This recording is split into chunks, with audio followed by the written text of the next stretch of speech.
Class आप सभी आपकी हिंदी व्याकरण की पुस्तक प्रांजल निकाल लीजिए। पिछली क्लास में हमने प्रांजल का अध्याय 5 पढ़ा था, संज्ञा, ठीक है, जिसमें हमने संज्ञा क्या होती है उसकी परिभाषा देखी थी और उसके प्रकार पढ़े थे। आज हम इस अध्याय का अभ्यास कार्य करेंगे। इसमें आपको सारे जितने भी टिक मार्क वाले क्वेश्चन हैं या फिर वाक्य निर्माण वाले प्रश्न हैं, जो भी है, और प्रश्नोत्तर हैं, सभी आपको आपकी बुक में ही नोट करने हैं। अगर कुछ अलग से नोट करवाने की होगा तो मैं आपको बता दूंगी, जैसे लेटर या फिर आप पत्र या फिर निबंध जो लिखेंगे वो आप नोटबुक में नोट कर सकते हैं। इसके लिए आपको अलग से नोटबुक में लिखने की ज़रूरत नहीं है। आंसर्स लिखने के लिए बुक में आपको पहले से ही काफ़ी स्पेस दिया हुआ है। कुछ बच्चों ने प्रांजल का भी जो वर्क है वो नोटबुक में नोट किया हुआ था। नोटबुक में जो कहा जाए उतना ही नोट कीजिए, सभी नोट करने की ज़रूरत नहीं है। ओके, सो आप आपकी बुक का पेज नंबर 24 निकाल लीजिए।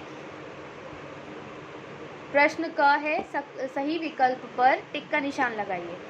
प्रश्न 1, संज्ञा के भेद होते हैं। संज्ञा के कितने भेद होते हैं? 2 या फिर 3? संज्ञा के 3 भेद होते हैं, व्यक्तिवाचक संज्ञा, जातिवाचक संज्ञा और भाववाचक संज्ञा। दूसरा प्रश्न है, विशेष प्राणी, वस्तु अथवा स्थान के नाम का बोध कराने वाले शब्द कहलाते हैं। जो किसी विशेष प्राणी, वस्तु या स्थान के नाम का बोध कराए वो कौन सी संज्ञा होती है? व्यक्तिवाचक या भाववाचक? वो होती है व्यक्तिवाचक संज्ञा। भाववाचक तो भाव प्रकट जो करती है, भावों का बोध कराती है, या गुण या दोष के बारे में या अवस्था के बारे में, दशा के बारे में बताते हैं, वो होते हैं आपके भाववाचक संज्ञा। तो इसका करेक्ट ऑप्शन है व्यक्तिवाचक संज्ञा।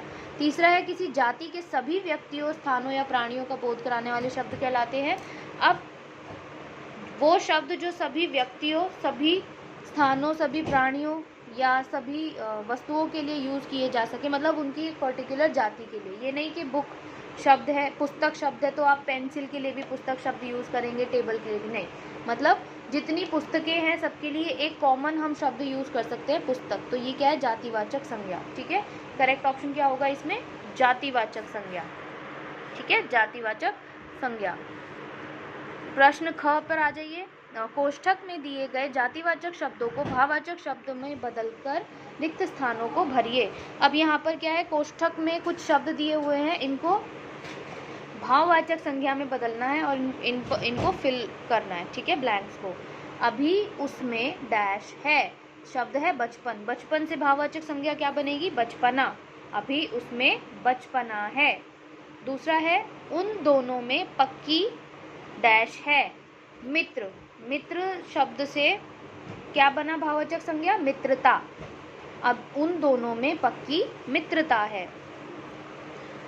तीसरा देखिए, डैश पाकर वह खुश हुआ, शब्द है सफल।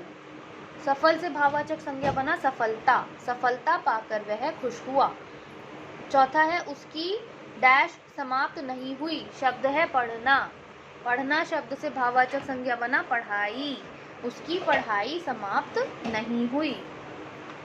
प्रश्न गा पर आ जाइए। दिए गए वाक्यों में संज्ञा शब्द को रेखांकित कीजिए और उस शब्द को लिखकर उसका भेद भी बताइए।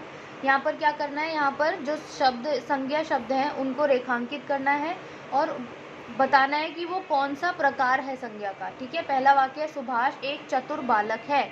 अब यहाँ पर सुभाष क्या है? ये भी नाम है। चतुर क्या है? ये भी नाम है, संज्ञा है। बालक भी क्या है? संज्ञा है। तो जो सुभाष पर अंडरलाइन कर लीजिए, सुभाष क्या है? व्यक्तिवाचक संज्ञा है, किसी एक विशेष व्यक्ति का नाम है। ठीक है, व्यक्तिवाचक। चतुर क्या है? ये किसी व्यक्ति की क्वालिटी है, सुभाष की क्वालिटी है कि वो कैसा है? चतुर है। तो जो गुण बताते हैं शब्द वो कौन से होते हैं? भाववाचक संज्ञा में आते हैं, व्यक्तिवाचक, भाववाचक। तीसरा क्या है? बालक। बालक एक ऐसा शब्द है जो सभी के लिए कॉमनली यूज़ किया जाता है, सभी बालकों के लिए। तो ये क्या है? जातिवाचक संज्ञा। ठीक है, तो व्यक्तिवाचक, भाववाचक, जातिवाचक। दूसरा है, उसकी सुंदरता किसी से छिपी नहीं। अब यहाँ पर क्या है? उसकी सुंदरता किसी से छिपी नहीं। यहाँ पर सुंदरता, यहाँ पर उसकी अगर आप सोचें कि ये क्यों नहीं है संज्ञा, तो उसकी क्या है? उसकी आपका सर्वनाम है। सर्वनाम हम जब लेसन में आगे पढ़ेंगे बुक में तब मैं आपको बताऊंगी सर्वनाम। सिंपल आप लैंग्वेज में समझिए। जो हम संज्ञा के स्थान पर, ताकि बार बार हमें संज्ञा रिपीट ना करनी पड़े, तो जिन शब्दों को हम यूज़ करते हैं संज्ञा के स्थान पर वो सर्वनाम होते हैं। तो यहाँ पर ओनली संज्ञा पूछी है, इसलिए ये अंडरलाइन नहीं होगा। यहाँ पर सिर्फ क्या आएगा, सुंदरता। सुंदरता क्या है, एक गुण है, ठीक है, किसी व्यक्ति का गुण हो सकता है, तो भाववाचक संज्ञा। रमेश ताजमहल देखने आगरा गया। यहाँ पर रमेश व्यक्ति का नाम है, ताजमहल स्थान का नाम है, आगरा ये ताजमहल एक इमारत का नाम है, आगरा स्थान का नाम है। तो ये क्या है, रमेश भी व्यक्तिवाचक संज्ञा है, ताजमहल एक इमारत का एक पर्टिकुलर नाम है, विशेष नाम है, आगरा क्या है, स्थान का एक विशेष नाम है। तो विशेष व्यक्ति का, इमारत का या वस्तु का या स्थान का नाम है, तो ये तीनों ही क्या है, व्यक्तिवाचक संज्ञा। चौथा है सीता की लिखाई देखकर मैं दंग रह गया। अब यहाँ पर सीता लड़की का विशेष नाम है, व्यक्तिवाचक संज्ञा। लिखाई क्या है, आपका भाव प्रकट कर रही है या भाववाचक संज्ञा के अंतर्गत आती है, ठीक है।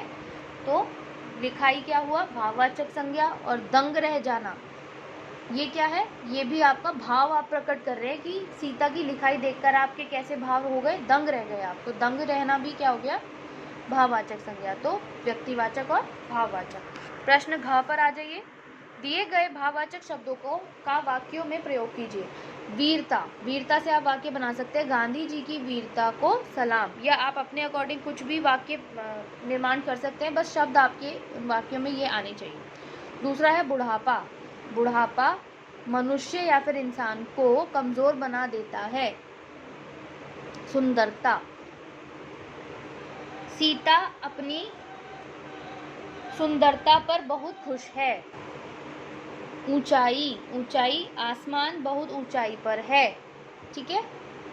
यहाँ पर वीरता, बुढ़ापा, सुंदरता, ऊंचाई, ये सब क्या है, ये किसी की या तो क्वालिटी बता रहे हैं शब्द, या उनकी स्थिति बता रहे हैं शब्द, या अवस्था बता रहे हैं। तो ये सब क्या है, भाववाचक संज्ञा के एग्जाम्पल्स हैं। ड पर आ जाइए। दिए गए प्रश्नों के उत्तर दीजिए। पहला प्रश्न है उदाहरण सहित संज्ञा की परिभाषा लिखिए। संज्ञा की परिभाषा क्या है, किसी प्राणी, वस्तु और भाव का बोध कराने वाले शब्द संज्ञा कहलाते हैं। उदाहरण में आप लिख सकते हैं प्राणी में राम, वस्तु में पुस्तक और भाव में चतुर, ठीक है। दूसरा और आखिरी प्रश्न है संज्ञा के कितने भेद होते हैं, नाम लिखिए। संज्ञा के 3 भेद होते हैं, व्यक्तिवाचक संज्ञा, जातिवाचक संज्ञा, भाववाचक संज्ञा।